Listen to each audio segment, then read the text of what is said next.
Hello. তো আজকে তো জামাই ষষ্ঠী। তো বাবার বাড়ি যাওয়া হয়নি।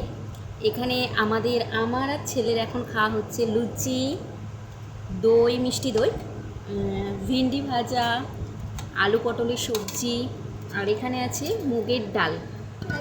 তো যাই হোক, ছেলেকে কিন্তু আমি সবজি ভাত খাইয়ে দিয়েছি, আজকে ওকে আমিষ খাওয়াইনি। দেখলাম ষষ্ঠী, নিরামিষই খাওয়ালাম।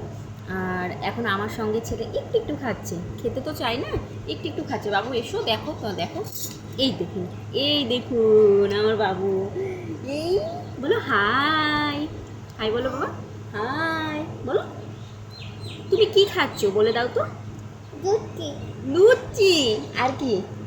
আর কি লুচির সাথে এটা কি বলো, এটা কি? এটা কি বাবা লুচি। বলো? দই, দই বলো। তো বলতে পারে, বললো না। তো যাই হোক, বাই বাই।